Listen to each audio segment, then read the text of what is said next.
O ser católico ou viver uma vida cristã, uma vida engajada, é fato, a gente já sabe, não te isenta de viver num quadro ansioso, numa realidade de ansiedade. Né? Agora, o segundo ponto é que muitas vezes o fato de você ser cristão, católico, engajado em Deus, sim te isenta de perceber, né, que você está nesse quadro. Né? Tipo, estar não te isenta de viver aquilo, mas muito facilmente pode isentar a tua mente de perceber, olha. Perfeito. Né? Eu vivi um quadro de ansiedade e parei de tomar remédio há 4 meses. 5 meses? Mais ou menos isso. Né? Isso. Então, eu tenho 35 anos de idade, vivo na igreja pregando, viajando há 20 anos, né? Nunca vivi algo parecido. Chegou uma hora que minha mente torrou. Pá, né? Literalmente foi o curto, foi como a resistência que cozinhou, né? Fritou a resistência. Eu sei bem como é. E acabou. Né? E realmente, né? Muitos, como é que eu posso dizer? Muitos sintomas, então crise de ansiedade, falta de ar, taquicardia, não consegue trabalhar, não consegue pensar. Né? Então, literalmente, a minha mente foi fritada. Assim, pá, eu me deparei numa realidade que... Né, não dá. Então, um dos pontos que, claro, eu fui psiquiatra, não sei o que e tudo, mas eu fui também para o mosteiro. Né? Eu parei ali 2, 3 dias, 2, 3 dias, né? 2 dias. Né? E só o fato de eu ter parado aqueles 2 dias, né? Em quase o dia inteiro de silêncio, meditação, já me deixou 50% assim... Melhor. Né? Cara, eu continuei o tratamento, eu ia percebendo e fui vendo e tal. E comecei a avisar para as pessoas que eu precisava dar muitas respostas de algumas coisas. Ó, espera um pouquinho aí, tô passando por um momento que eu estou no tratamento e tirando as coisas, né? Porque senão a pessoa vai indo. E assim foi. Mas eu demorei 20 anos, tipo, para perceber que minha mente, sim, ela é capaz de ser frita, né? Ou seja, ela é capaz de entrar num colapso. Né? Então, apesar de, mesmo durante esse tempo, precisar gravar episódio, então as pessoas não sabem que eu gravei muito episódio aqui à base de remédio e episódios que ramparam, né, que as pessoas nem imaginam, mas tipo, eu saía daqui da cadeira, entrava no carro e ia para minha casa, porque eu não conseguia entrar nesse prédio, por exemplo, assim, era uma coisa surreal. Mas o ponto que eu quero chegar é que eu demorei muito tempo a perceber que era possível chegar a essa realidade, né? Então, depois de muito tempo que eu disse, olha, realmente, se eu não tomar cuidado, e agora é um processo de mudar toda a rotina, aquela coisa, né? Mas o fato é que realmente o ser católico, o ser de Deus, o ser engajado, o ser convertido, ele põe escamas nos seus olhos em relação à possibilidade disso acontecer com a pessoa, né? Sim. Olha, você tá tocando num ponto muito curioso, muito interessante. Em alguns momentos, a nossa espiritualidade pode ser fuga. Eu vou te contar como. Se você quebrasse seu braço, agora, quebrei o braço, escorreguei, quebrei o braço. Você pegaria seu terço, enrolaria na sua mão, pegaria sua esposa, vamos rezar para que o Senhor coloque o braço de novo no lugar. Vamos rezar um terço. Ou vamos fazer uma adoração. Você não faria isso. O que você faria? Você pode até pegar o terço. Senhor, uno a minha dor, a sua dor na cruz, pela salvação dos pecadores, mas pelo amor de Deus, me coloca um médico que vai me ajudar e você vai correr para o hospital. Não vai? Para tomar uma atitude sobre esse problema real. Legal? Qual que é o engano que a gente cai quando a gente é espiritualizado?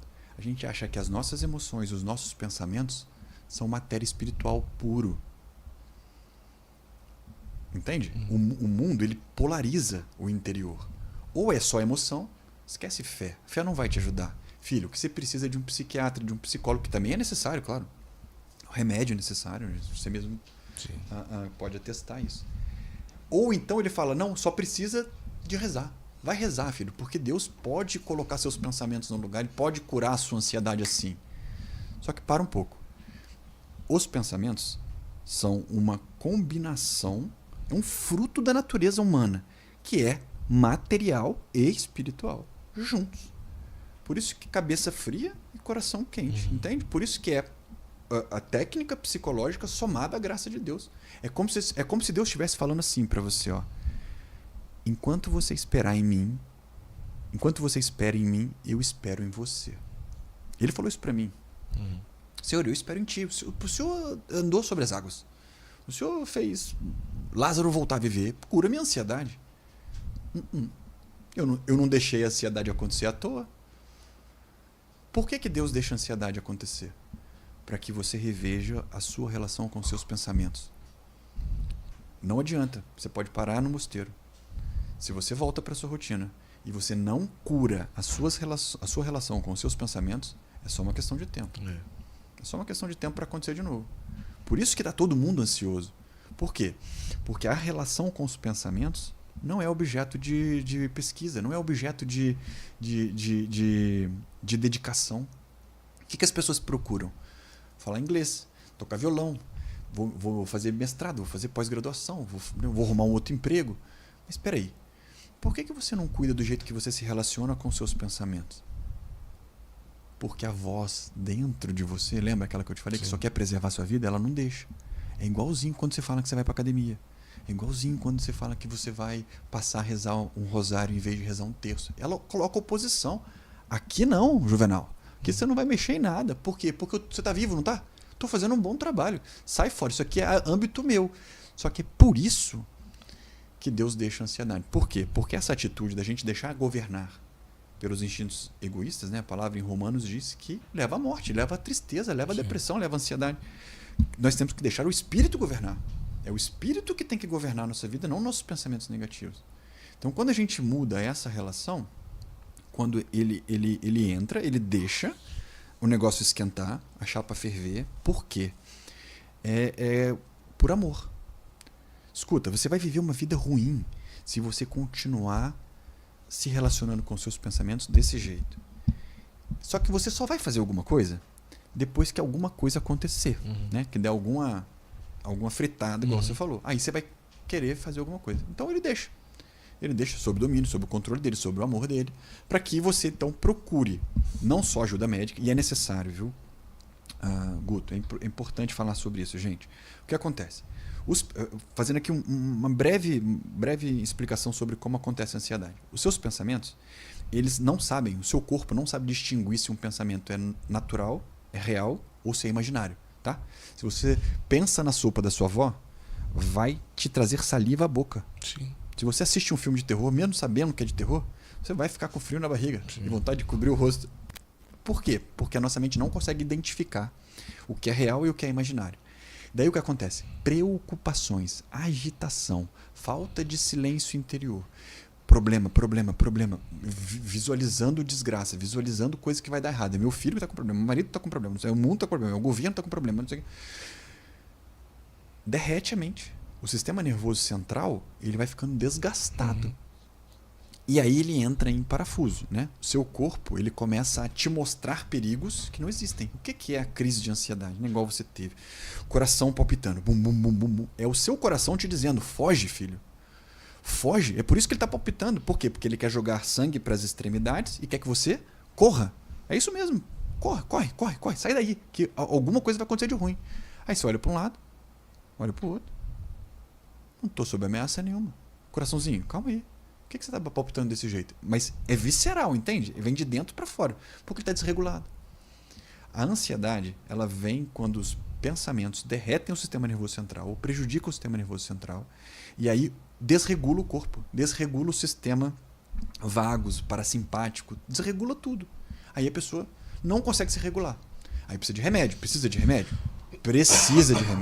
Eu não prescrevo remédio porque eu não sou médico. Sim. Mas os meus alunos, quando chegam para mim e eu vejo, né, que eles estão num nível de falta de controle agudo, Primeira coisa, você já está com psiquiatra? Tá, beleza. Você já procurou uma terapia? Beleza. Então agora a gente pode trabalhar junto. Agora vem cá que o meu método vai complementar isso que você está vivendo. Por quê? Porque eu vou te ajudar a você alcançar o que Deus quer com isso. Que é o quê? Uma nova relação com os seus pensamentos. Ele quer te provar em todos os instantes que você está seguro. Jesus disse: eis que estarei com vocês até o fim dos tempos. Eu estou aqui agora e eu vim para que você tenha vida em abundância. Não é vida sem cruz, mas cruz real, não cruz imaginária. Sim. Entende? Então eu acho que esse lance que você está falando da espiritualidade, ela é um problema por quê? Porque as pessoas espiritualizam emoções, espiritualizam pensamentos. Isso é errado. É como a perna quebrada, né?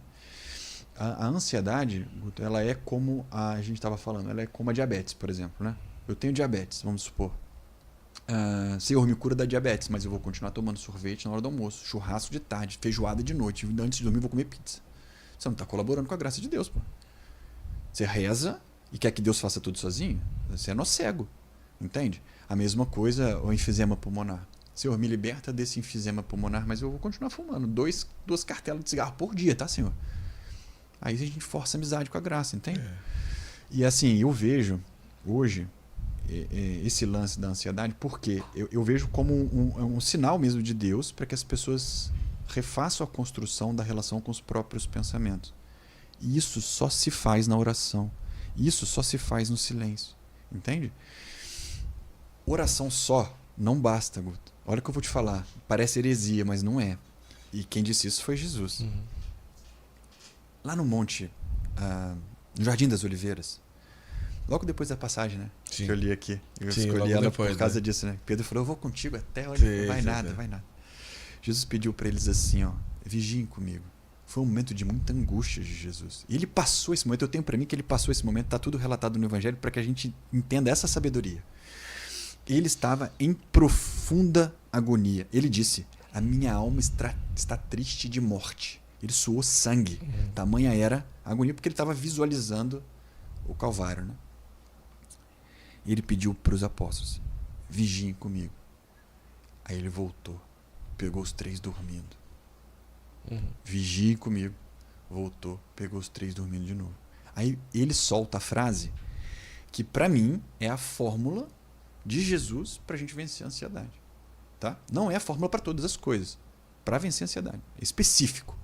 Ele diz, vigiai e orai. Ele não diz só orai. Ele disse, vigiai e orai. Por quê? Porque o espírito está pronto, mas a carne é fraca. E o que ele estava querendo dizer com carne fraca? Não é o pecado da luxúria. O pessoal fala carne fraca, não é a tendência as coisas que são baixas, né? Que são... Não, pô, a carne fraca que ele estava dizendo é esse instinto natural que a gente tem de assustar a gente. Entende? Então, olha que interessante isso, né? Ele disse, vigiai e orai. E o que é o vigiai? É justamente a técnica que eu estava te falando. Quando você traz sua atenção para o momento presente e você sintoniza nos seus sentidos, depois, se você quiser, a gente pode fazer um exercício, mas se você agora prestar atenção no seu pé esquerdo, por exemplo, você vai notar sensações no seu pé esquerdo. Elas estavam aí desde que eu comecei a falar, desde que a gente começou a conversar. Seu pé esquerdo está aí. Sim. Só que você não tinha consciência dele, por quê? Porque sua atenção não foi passear lá. Sim. Foi agora porque eu pedi.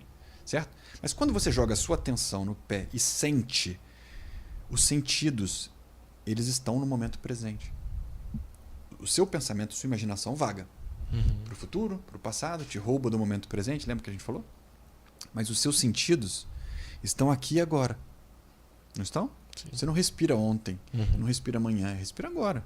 Quando você traz a sua atenção para o momento presente, você consegue ter consciência do que a sua mente está contando. Quais são as narrativas que estão agora dentro da minha cabeça? Se eu tivesse que contar para alguém, e essas narrativas elas são reais, se eu tivesse que contar para alguém, o que eu contaria agora? E aí, se você quiser, você pode escrever. Sim. Escreve. Você vai ver a história que a sua mente está te contando, cara. E aí você põe a história que a sua mente está te contando frente à liturgia, frente à palavra de Deus. O que é verdade? O que está aqui ou o que está aqui? Sim. Como, por exemplo, se você tiver uma narrativa de que você não vale. você errou, tá vendo? Os seus irmãos têm mais frutos que você não presta, você não vai. É uma narrativa que vem constantemente, né? Ou que não vai dar certo, que você não vai conseguir. Peraí. Aqui tá dizendo que eu tô seguro. E aqui tá dizendo que eu tô amado. Então, olha, ele diz que é a verdade. E esse pensamento tá dizendo o contrário da verdade. Então, o que é o pensamento? Mentira. Quem é o pai da mentira? Demônio. Vai de reto, Satanás. Não te quero mais. E aí não pode dar atenção. Não pode. Quando uma vez que você visualizou a narrativa interior, você pegou o demônio. Você pegou o demônio. E se você abraça ele, aí já vira livre, espontânea vontade. Entende? O que fez Eva cair? As pessoas falam, né? Na doutrina a gente sempre enfatiza muito orgulho, né? Serão como os deuses, eles abrirão os olhos de você. Mas para um pouco. Satanás contou uma história para ela. Não foi? Contou Sim. uma história. Uma história de que... Como assim? O seu pai é bom. Se vocês não podem todas as coisas. Pô, eles podiam 99,9% de todas as coisas. Não, mas essa árvore que vocês não podem. Pode? Não, mas por que não pode? Jogou ela focou ela numa escassez, né? E começou a contar. Não, mas peraí, se você come dessa árvore, serão como deuses. Vai abrir o olho de vocês. Vocês são os conhecedores do bem e do mal. Ou seja, ele contou uma história e antes de Eva praticar o pecado, ela caiu na conversa. Caiu no conto do vigário. Caiu no conto da serpente, entende? Então, isso é uma coisa, Guto, assim, que eu ensino. Basicamente é isso meu treinamento. Eu ensino você a ancorar a sua atenção no momento presente. Saber que Deus está contigo aqui e agora. Essa é a técnica, né? E aí a gente vai destruindo todas as narrativas interiores de que você não tem valor, de que você tem aquele trauma lá de trás, que aconteceu isso, que aconteceu aquilo, aquela preocupação. Tudo você vai destruindo tudo, um por um.